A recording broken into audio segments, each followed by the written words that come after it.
What's going on, everybody? Welcome back to Eric's house. This is Eric, and today I'm going to do a review of a film called Heretic. Checked this one out a couple of days ago, and I was highly impressed.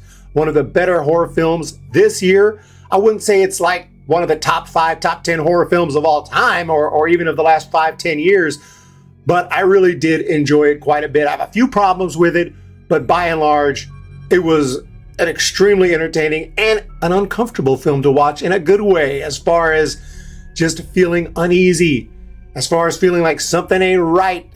And that's what this film does best. And we're going to get into the positives. I'm going to start non-spoiler. I'll let you know when I get into spoilers in a minute, but starting with non-spoilers, you have these two young women who are missionaries, Mormons, I believe, Church of Jesus Christ of Latter-day Saints, and they're going around with their bicycles. We've seen them knocking on doors. And apparently this man requested some information.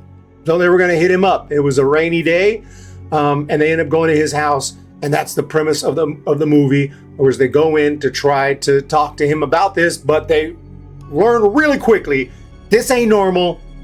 And even though he's being polite, something ain't right. Something feels off. And that's what I love about it. It's a horror. It's a different type of horror. It's not an in-your-face bloodbath type horror. It's not straight up just going in and whacking people. It's not jump scares. It's none of that. It's just amazing acting from Hugh Grant. Whereas the words he's saying are polite, but he's off. Something ain't right. And it's hard to put your finger on it. Like, what's the problem? What's he going to do? I mean, I can't. What's he going to do? And he just takes it a step further and a little step further and a little step further. And you're like, the two young ladies got to be like, are we screwed? Is he going to kill us? And at some point that has to cross their mind as it gets more and more uncomfortable. And that's just the horror of the film. It is not in your face, at least not at first. And that's what I loved about this movie. The first half of this movie, the first 75% of this movie, just wondering, where is this going to go? Not to mention the thought-provoking conversations that they are having. They are interesting conversations. He is making super interesting points regarding religion. So they're having a conversation that's interesting, but there's horror surrounding it and in the air, a discomfort the whole time. Because it's not and on one hand it seems harmless, but on the other hand, there's a tension in the air that you can cut with a butter knife, right? Like, it is really tense. Because, this guy doesn't quite got all his marbles, right? And that's the beauty of the movie to me. It's just the entire discomfort that you're feeling. Now, there are it does eventually get to some real horror and a little more traditional horror. And some of that's pretty cool. But I'm going to have to really wait till spoilers to really touch on it. And the things I liked and things I didn't like.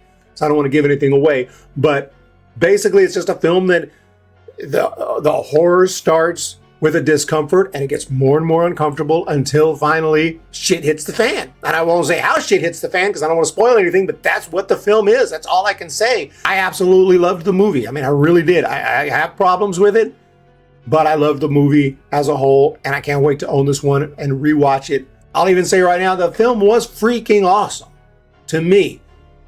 Despite the flaws that I'm going to talk about or some of the problems I had with it, which would probably prevent me from saying it's a masterpiece, but it does have some elements of it that merit that grade. Just as a whole, because I have some problems with it, I can't say it's a masterpiece as a whole, but definitely a very original script and something that we don't see a lot of. And there's some people this movie's not going to be for, could offend some people, but by and large, I think most people will be fine with it. And I think it's thought-provoking. Like I said, I think it's interesting questions to think about on both sides. I don't think it takes a side, really. It does bring up some interesting questions that we pretty much all asked ourselves or all considered over time when it comes to these kind of topics, but it does so in an interesting way. Now I'm going to get into some spoiler territory because I really want to talk about some of the things I didn't like about the film, because I don't know how to even put it into words without getting into spoilers. First off, the start of the movie, before they get to the guy's house, they're having conversations between the two women. The two young ladies, I don't know, they're like teenagers, 18, 19. I'm not exactly sure their age, but the conversation that they're having is kind of, I don't even think necessary. I don't know why they would, I don't know what women talk about in their spare time, but talking about penis size, talking about condoms, talking about these kind of things. It was kind of like, what are we even talking about here? And the next thing you know, some other young ladies come up to him like, can we get a selfie? Can we get a picture? They're like, sure. Like, I never heard of trying to take a picture with Mormon missionaries, but okay. And they pose for the picture, and then they pants the girl. They pull down her pants and say something about her underwear, which is said later in the film by the guy. I was like, where's the connection at all? What in the world? What? Anyway, why are they pantsing her? Who does that? What adults go up to other adults out in the world and pull their pants down? Like, what are we in sixth grade? What's going on? Maybe there was a point to that, but I don't know what the point was. The very beginning was off-putting, and it was just like the conversation they were having was off-putting. I don't know why writers and directors and filmmakers want to have people talk about, you know, when you're setting up characters and, you know, nothing, the real story hasn't kicked yet, you're just kind of setting up characters, and you don't have to talk about disgusting things and have it be normal, you know. But I guess normal is not fun to write. I'm not really sure. Maybe that is considered normal. Maybe that's what girls talk about all the time. Penises and condoms and whatnot. Maybe that's the normal conversation for two young missionaries riding their bikes around. What do I know? But once they got into the home of this guy, that's where the movie really kicked off, and everything was pretty awesome for quite a while. Now, one of the women seemed a little smarter, seemed a little bit tougher, while the other one with the glasses seemed a little more scared, not quite as perceptive, more like, let's just do what this guy says and get the hell out of here, which, you know, makes complete sense. Now, I'm in spoilers, so keep note of that the girl with the glasses is not as perceptive, not as smart seeming, and more like a little more shallow, kind of a little more just, let's try to get out of here, do whatever he says. The other one is trying to outsmart the guy. Just a little smarter, okay? A little more perceptive, a little more on the same level with the guy. So he gives them these two doors they got to choose from, belief or non-belief. Anyway, they end up saying, let's go through the belief one. The smarter one says, let's God decide this is where we need to go because we believe. And it takes them down into a little dungeon.